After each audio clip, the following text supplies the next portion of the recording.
Hey all, welcome to today's panel, how to write a good book review. I know as an author, book reviews are sort of our lifeblood, but let's see the other side of things and see how a reviewer crafts a good review that helps readers understand what to expect from the book. I've got two awesome reviewers with me. Ariel, why don't you introduce yourself? I'm Ariel Burns, and I write about hot Scottish vampires. Ooh, wow. Wendy. Hi, I'm Wendy Van Camp, and I basically have a Regency romance book out, but I'm mainly a science fiction and fantasy author, and I also write sci-fi coup poetry. Wow, that's pretty cool. So you guys are both authors, so you're definitely going to have lots of information on the author side of things. Let's actually start off with the question, how much of the author comes through when you write a review? I know when I read a book, it's hard to shut off the author side of my brain and not think, oh, that's a grammar mistake. I wouldn't have written it like that. How does that happen to you guys all the time? Yeah, absolutely. Absolutely. And I think, I've got the added problem that I used to be an editor too. So it's very difficult for me to read books without getting my editor's pen out in a lot of situations. So yeah. Well, for me, I think it's the opposite. I really view books from a reader's point of view. And when I write a review, I like to remember how I felt when I first read the book and put those emotional responses and maybe even some historical content or context rather into my reviews. Wow. Mm-hmm. Sounds like you know how it's done. When I write a review, I do try to say what I felt, but often I do come a little bit from the author's perspective, as in, oh, this is a book that I liked this much, but this part didn't hook me.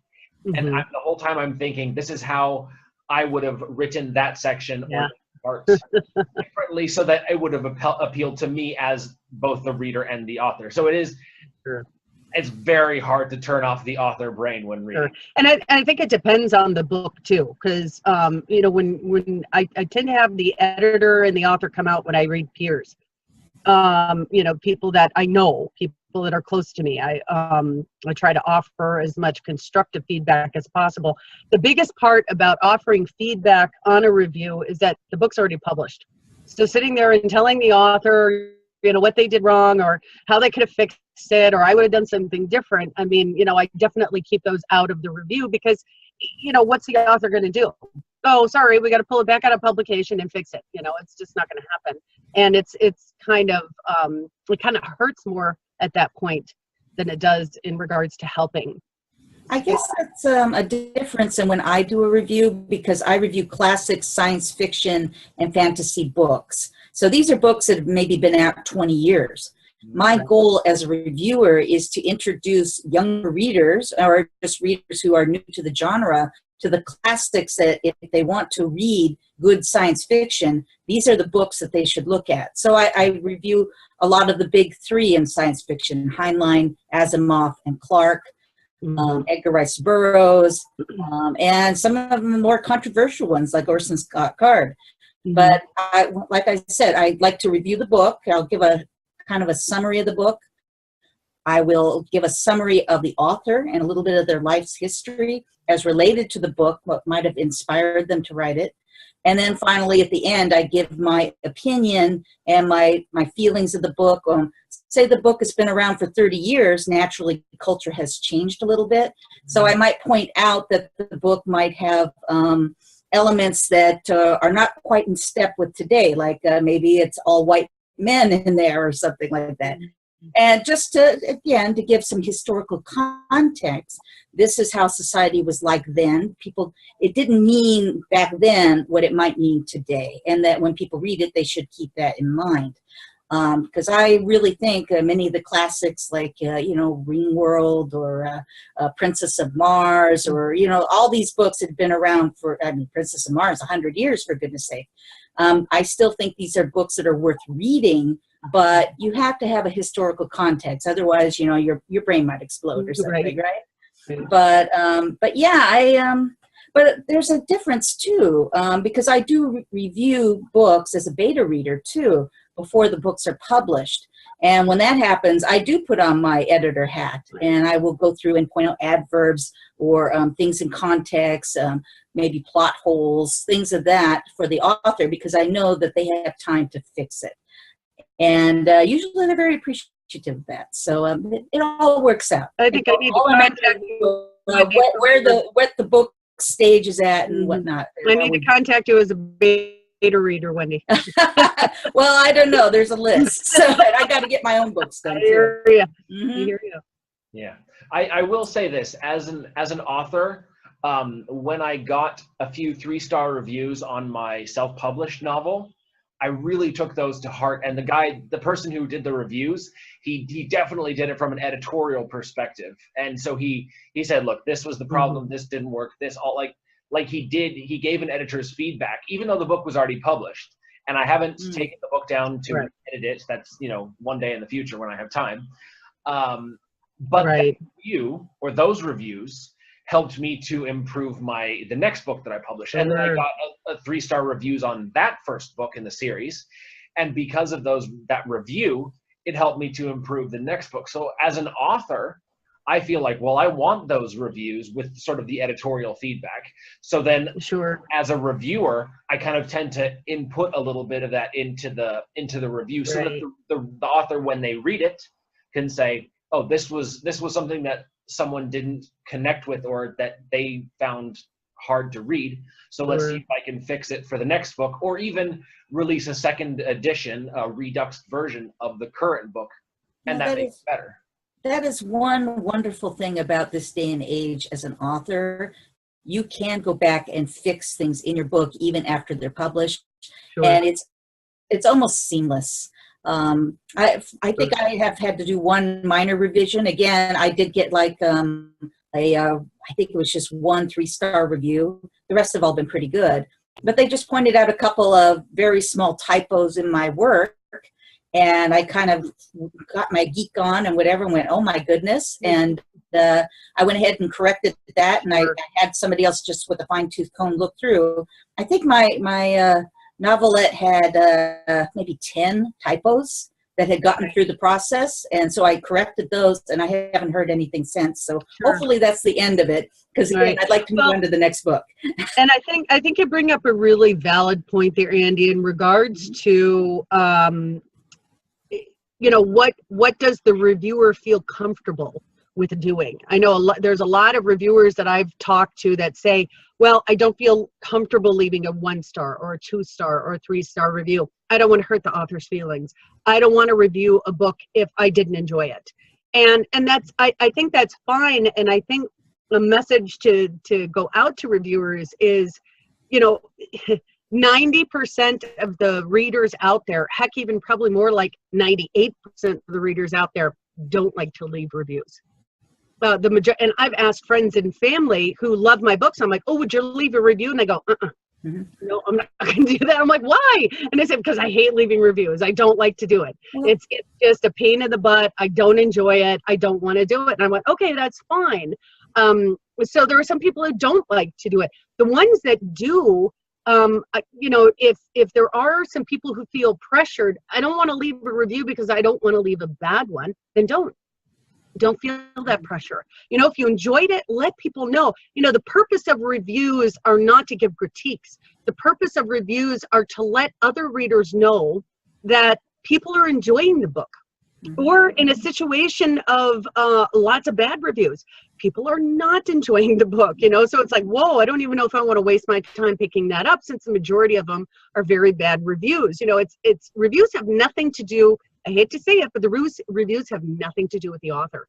They have nothing to do with the author. And as a matter of fact, I've seen a lot of feedback, because I used to oh, thank you so much for leaving an honest review.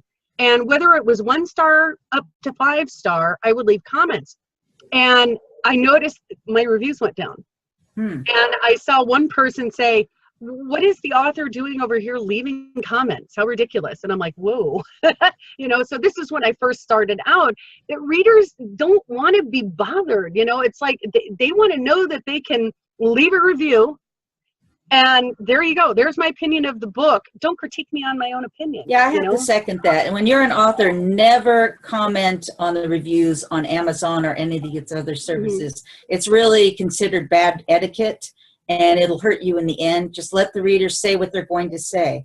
I want to bring up something about Amazon reviews. You really don't want to ask your friends and family as an author to review your books, because Amazon will remove them.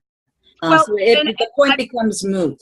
Okay, here's the thing though, and now we're going to start getting into a debate about Amazon's policies, because Amazon honestly is trying to fix a problem that they have with their system, and in my frank opinion, they're doing it backwards. They're trying to fix something that should have been set up properly to begin with, or they need to take the time to fix it appropriately. Right now, they're trying to, I don't know if you noticed, but right now, if you go to a review, if you go to a book and you scroll down to where it says, click here to see all reviews, that's changed. Now it says, click here to see verified purchased reviews. Oh, wow. And it immediately goes over to the review screen with the filter of only showing the verified purchases now. So, when we're talking about building a review team and giving out ARCs, which are advanced review copies, to your review team to say, hey, could you please go over, and when the book goes live, could you make sure that you post a review? Well, now Amazon is making that invalid as well. So, I have that problem too, because I basically sell a lot of my books at science fiction conventions via a cable. And in fact, I'd say I sell more books that way than I do on Amazon itself. So when these people, after I've spoken with them in person for a while, and let's just say as they purchase the book, we have conversations about it and about writing in general. And so they grow to like me, and they want to leave a review to help me, but because they bought from me in person, it's not a verified review, because it didn't go through Amazon, even though I did buy the book myself from Amazon to sell. I don't know what to do about that. So far, mine still seem to be up, so I'm grateful for that. Now, as it pertains to the policy, my opinion in regards to, again, this is all me, my opinion in regards to family and friends posting reviews, yes, Amazon doesn't like that. If it shows that there's a personal connection, if the author's address is the same as the person's address in the system, like, mom and dad are living, let's say I was living with my parents. So, that right there shows that I'm at the same address, and they go, oh, no, sorry, biased review. My mother-in-law is an avid fantasy and paranormal reader. Avid. Why is her opinion invalid? I mean, she's a member of your family. Who cares? You know what I'm saying? It's like, and that's where Amazon is putting a value. I have to say that when I see a review, then it says, I'm the sister of, or I'm the mother of, so you should buy this book. I do kind of discount those reviews just because they are so close to the author. But on the same token, if perhaps their critique group had come in, who are fellow authors, they get to zing. That I do have a problem with. I think there's enough separation in that point. Right. But so if somebody's mother is writing you a review, you need to find other people to review your book. Well, no, and I get that, but see, and that's my point. It's like, how many mothers do you have? Yes. How many siblings do you have, right? So if the only reviews you have posted are 5 reviews, and they're all your family and friends, I think people will figure that out. But if I've got 200 reviews, why are you even discounting the reviews of the people who would be closer to me that may not necessarily have a bad opinion about the book or a good opinion about the book because they're related to me, because they know me? I mean, I've got some family members that go, yeah, I don't read that romance shit, or whatever. I'm sorry, I cuss. I don't read that romance crap, okay? It's like, okay, so they're not going to post a review, number one, and if they do, they probably would have been, yeah, I'm just only posting this because my niece asked me to. I mean, they wouldn't even go there with it. So, and that goes to the point about the reviewers, and that's why Amazon is saying only the verified purchases are going to be shown when you go over there, unless of course you change the view. If I've got somebody on my review team, Amazon is thinking, well, if you give somebody a free book, they're more inclined to be biased. Okay, Amazon, let's stop and think about this. when someone's on someone's review team, they're on the review team because they like those books. Of course, they're going to be more inclined. But why would I want to go find an author I hate and go, can I be on your review team? Of course not. Okay. So yes, the review team's going to be biased, but only because they chose the author. Does that make their opinion invalid? No. They love the author because they like the writing. I guess I don't really have a review team. All my reviews have just come out of the blue from people that just decided to do it. I have had a contest or two where people have won the book, but again, I basically say, if you like it, please consider giving me a fair and honest review. Sometimes they do, sometimes they don't, but they're usually not people that I know. Right. So when you say, you preface the comment, if you liked it, please leave a review. Yes, I do. Right. Okay. So Amazon has problems with that too. Yeah, I imagine they do, but I don't. The thing is, I don't say that if you don't like it, to not Please leave don't it. leave a review. But I basically, I like to preface that in person, just because I just feel it's a more positive thing. And you know, if they don't like the book, chances are they won't leave a review, which is a valid thing too. Right. But no, I don't think there's anything wrong with that. To me, it's just a conversational statement. Right. But most of the people that do write my reviews are people I've never met who just happened to buy the book and liked it and decided to leave a review. And like I said, I did get a 3-star that didn't really like it too. Right. Although I discovered later that this particular person that wrote my review on my Regency romance, I went back to look at all his reviews, and it turned out all of them were Regency romances based off of Jane Austen like mine, and every single one of them were 1, 2, and 3-star reviews where he was nitpicking every single one of them. There must have been 24 of them. So and I was just happened to be one of the trolls targets, I guess. So now we've got someone who's got a biased opinion.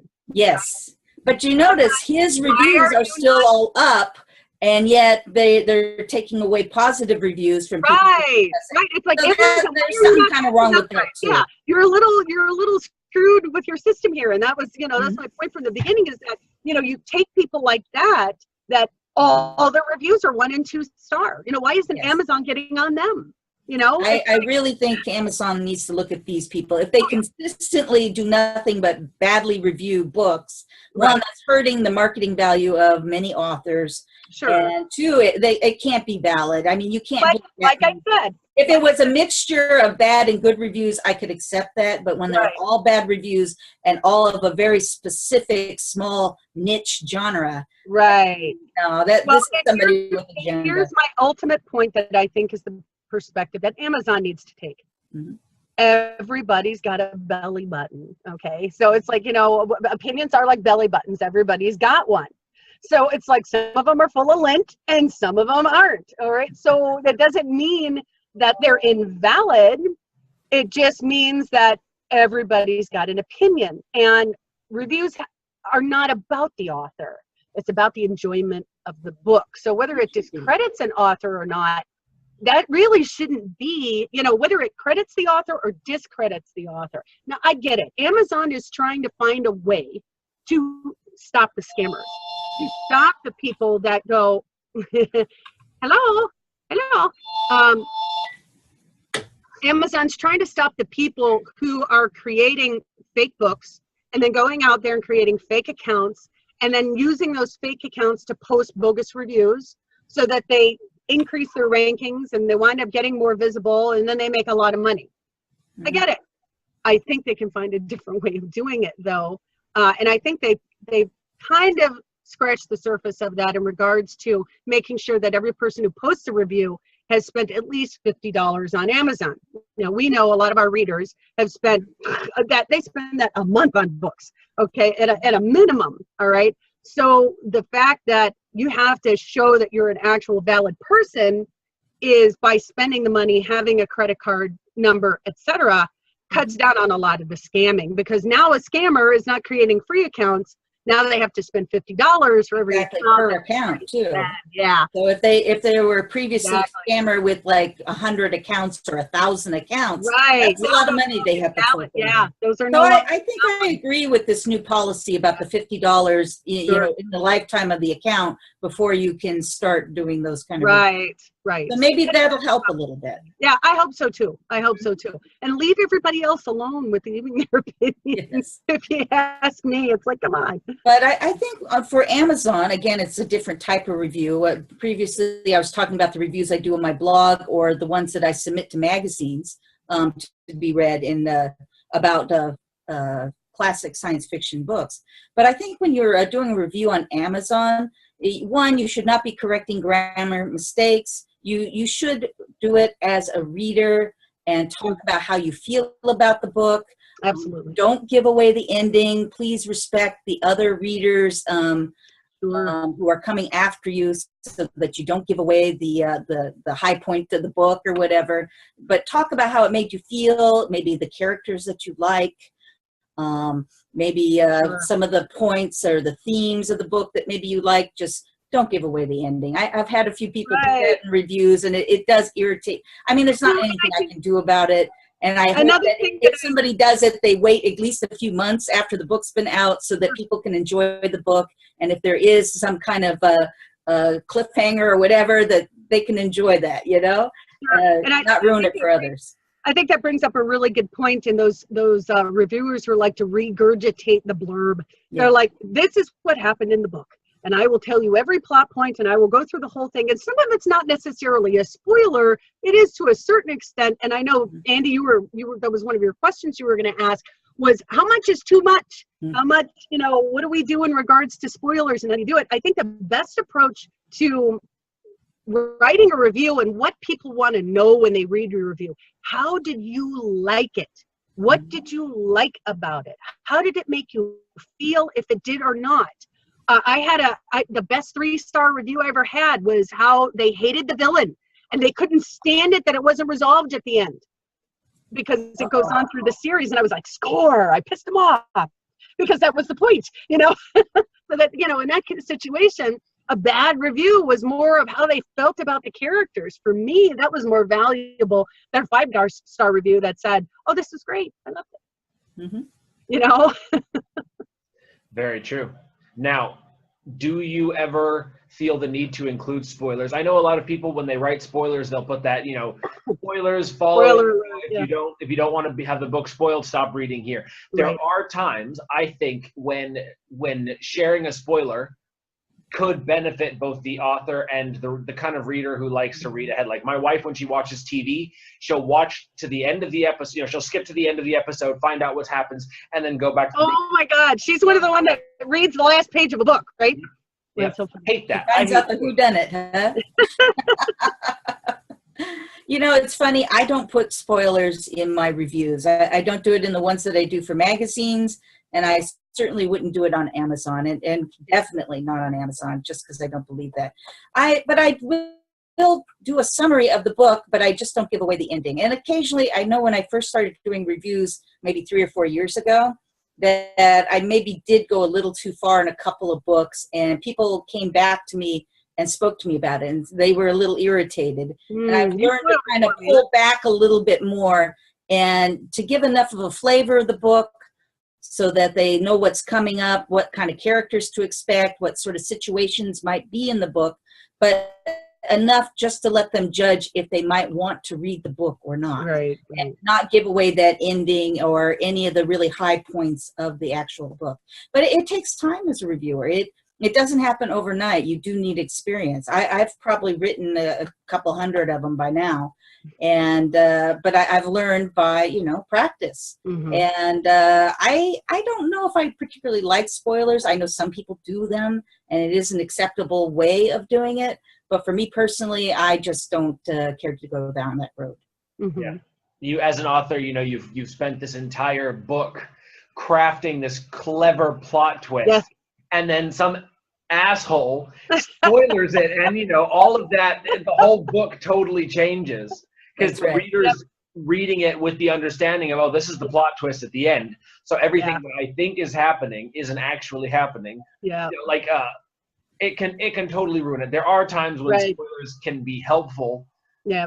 To help people, you know, say, okay, like there's a trigger scene here or something like that. But if that trigger scene is the climax or the super crazy plot twist that no one saw coming, and they spoil it. Right, yeah. That totally ruins the book. You want them to get hit with the Mack truck by the end of the book, not let them know it's coming so they can dodge it. Yes, Exactly. absolutely. That's pretty awesome. All right. Well, thank you so much for sharing your wisdom and telling us all about your review advice. If you guys want to find out more about Ariel and Wendy, click the links below and check them out. Enjoy. Cool.